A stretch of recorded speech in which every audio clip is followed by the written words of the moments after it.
Today we are going to learn about keyframe and we are going to make our first motion project. So are you ready? Let's get started. Before jumping into After Effects, first we need to know what a keyframe is.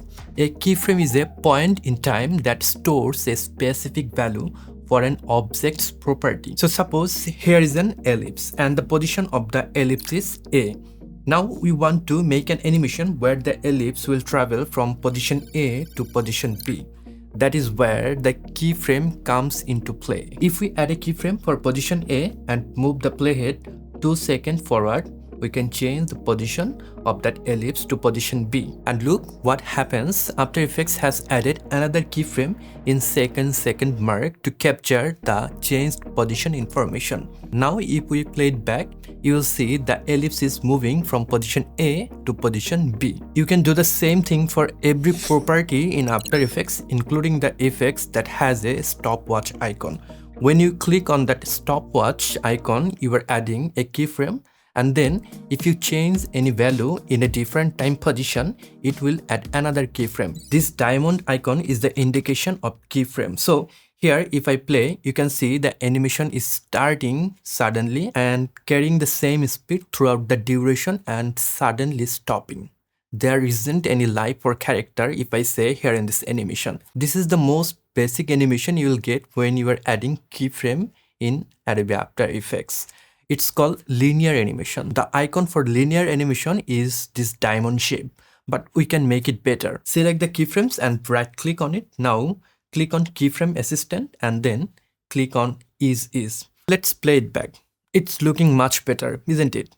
It's starting slowly and stopping slowly. Here, one thing you might have noticed, the animation is jittery while the clips is moving. It's because it doesn't has any motion blur. We can add motion blur by clicking on this motion blur section to enable it. Let's play it again. Cool, isn't it? Now the duration of this animation is determined by the distance of these two keyframes. You can make the animation duration shorter or longer by changing the distance between the keyframes.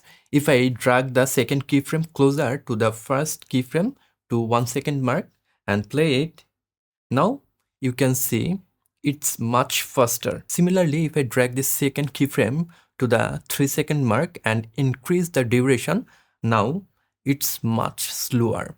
So whenever you need to speed up or slow down the animation, you can change the distance between the keyframes. Now you may want to have more control over your keyframe. How you can do that? Graph. Using the graph editor, you can control the behavior of your animation and you will have better control over your animation. There are two types of graph. One is value graph and the other one is speed graph. Value graph directly changes the value, which might be useful in some cases, but for us, we'll not manipulate the values. So let's select the speed graph. Select one of the point and drag the handle to change it. I want to start the animation very fast and then I want to end the animation very slowly. So I will select the second point and then I'll drag the handle to the left side. Click on the graph editor again to hide it. Now let's play it back. It butter smooth, isn't that? I hope you have understand the concept of keyframe in Adobe After Effects. Practice it with different property and experiment with it. I'll catch you guys on the next one. So if you want to watch the next tutorial on Adobe After Effects, be sure to subscribe to this channel. I'll catch you guys on the next one. Until then, goodbye.